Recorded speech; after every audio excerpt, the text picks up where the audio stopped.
그래서 이 성령의 역사가 얼마나 중요한지, 성령님을 통해서 하시는 일들이 있죠. 그 성령의 역사가 오순절에 내리는데요. 오순절 때 교회가 시작돼요. 성령의 회방은 하나님의 언약을 방해하는 거예요. 그 언약은 뭐예요? 하나님 나라의 완성. 그 하나님 나라의 완성은 성령으로 이루어지는 거예요. 기억하십시오. 교회라는 것, 성도들이라는 것은 성령의 기름 부음으로 사는 거예요. 아멘. 기름 부음으로 표현되어진 건 우리 속으로 들어오고 우리를 닦고 치료하고 새롭게 하고 회복하고 뭐 다양한 뜻이 있습니다. 또 이것만으로도 엄청난 내용들이 많죠. 그 기름 부음이 하시는 일이 살아있는 거예요. 현존하는 거예요. 시시각각 새로운 거예요. 닦고 치료하고 세우고 지금 이 시간도 살아서 우리를 정말 하나님의 자녀로 끝없이 그리스도의 형상으로 빚어가는 그 일들을 하신다라고 하는 그 표현, 단순히 한 번 성령 받았다가 아니라 끝없이 그분이 역사하시는 그런 표현적인 것, 구약의 종교 문화의 그 관유라고 하는 것으로 우리가 오늘 이 시대의 성령의 역사를 표현해서 성령의 기름 부음이다. 성령의 임재는 선악과에서부터 시작되어졌고 그 언약의 성취가 오순절 마가다락방에서 완전하게 성취되어지는 그 성령님이 그래서 십자가에서 부어지고 십자가에서 죽고 부활하는 그 거듭남의 역사를 경험하는 거듭남의 은혜를 받는 그 성도들에게 성령 세례와 성령의 능력이 나타나게 된다. 이런 것들을 여러분이 좀 기억하시고, 선악과 언약은 우리가 단순하게 그렇게 생각할 만한 것은 아니다. 이제 우리는 이제 진리의 길을 걸어가야 돼요. 결연해야 돼요. 성경에 너무 빤히 나와 있는데도 여러분 행위 언약이라고 이런 일들이 버젓이 일어나고 있는 상황에서 우리가 진리의 길을 정말 걸어가야 돼요. 정말 믿음의 길을 걸어가야 돼요. 세상과 사상과 문명과 문화는 우리의 이 십자가의 복음을 가르쳐주지 않아요. 오히려 막고 회방할 뿐이에요. 성령 안에서 이 성경에 기록되어 있는 메시아의 복음, 이거를 따라서 믿고 신뢰하며 걸어가야 돼요. 그래서 우리는 이제 앞으로 더욱더 성령 충만한, 성령의 기름 부음이 충만한 신앙생활을 해야 된다. 아멘. 따라해 볼까요? 성령 안에서 승리하고, 성령 안에서 강건해지고, 성령 안에서 열매가 풍성한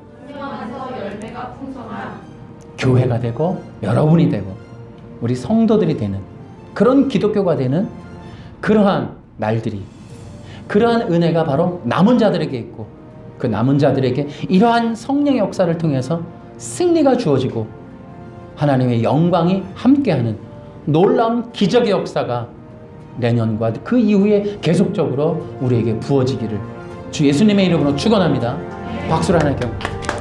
하나님 아버지, 이제 마지막 시대에 정말 이 거짓된 종교의 영에 의해서 구원의 길, 진정한 복음, 특히나 성령의 역사가 가로막히는 이러한 것들이 이제 진정한 남은 자들에게 전해짐으로 아주 준비하고 예비하고 단장하는 귀한 역사가 일어나게 해주시옵소서.